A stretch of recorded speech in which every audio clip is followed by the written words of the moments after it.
Welcome to The Explainer. Today, we're diving into something big, how artificial intelligence is completely changing the job market. And I don't mean in some far-off future, I mean right now.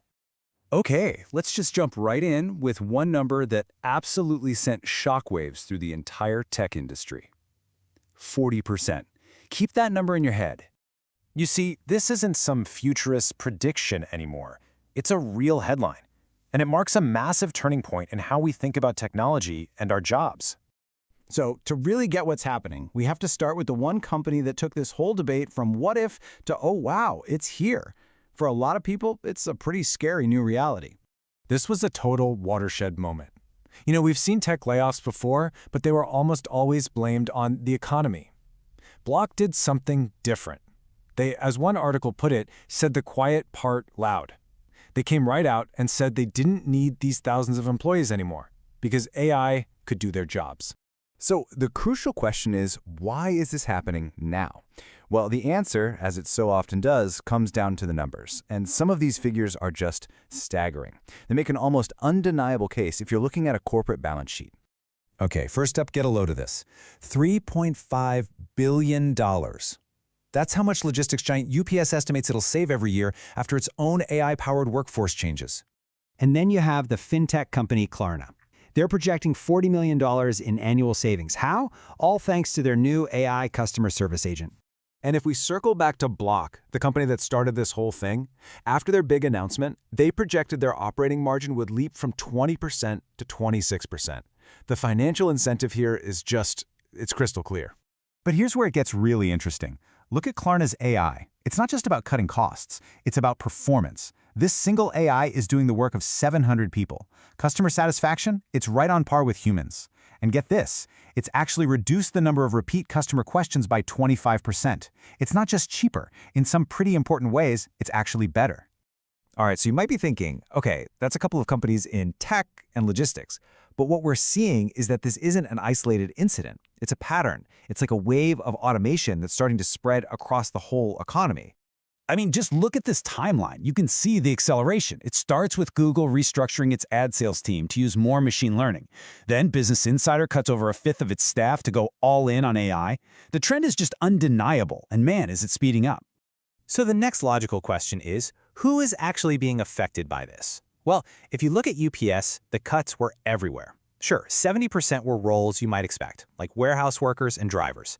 But a full 30%, that was management and administrative staff. It just goes to show you, no part of the corporate ladder is safe here, from the ground floor all the way up to the corner office. Now, as this wave has gotten bigger and bigger, something really fascinating has started to emerge. And that's the completely different ways that corporate leaders are talking about these huge changes. It's like there are two different playbooks. On one side, you've got what you could call the rip the Band-Aid approach. Just be brutally honest, like Jack Dorsey was at Block. But on the other side, you have this much softer AI as a co-pilot message. This is where leaders frame AI as just a helpful partner, like the CEO of Duolingo, who actually promised not to lay people off because of it.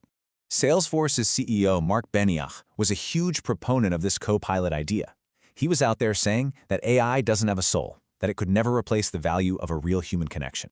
But then, well, this happened. Not long after those comments, Salesforce quietly cut 1,000 jobs. And the reason they gave? New efficiencies gained from, you guessed it, AI. It just highlights this really complex, sometimes contradictory thing happening behind the corporate messaging. Okay, so we've seen the numbers, we've seen the trend spreading, we've heard from the CEOs. What does this all actually mean for us, for the market, for the future of work itself? Let's take a look at the new reality that's taking shape. Well, for investors, these announcements are often seen as fantastic news. Wall Street absolutely rewards companies for these kinds of aggressive efficiency moves. Block's stock price shot up, UPS shares jumped 7% right after their announcements. But, and this is a huge but, behind that positive market reaction, there is an immense human cost. We're talking about thousands upon thousands of people in customer service, in operations, in management, who are suddenly out of a job. And now they have to compete for fewer positions against the very same technology that made their old role disappear. And all of this just leaves us with these massive, critical, unanswered questions. How does a society even begin to support a workforce through a transition this huge? What skills are going to be essential to have tomorrow or next year?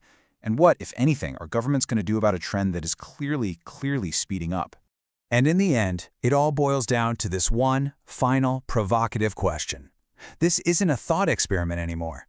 This is a question being asked right now, today, in boardrooms, in every industry, all around the world. If they can do it, why can't we? And the answer to that is going to define the world of work for all of us for generations to come.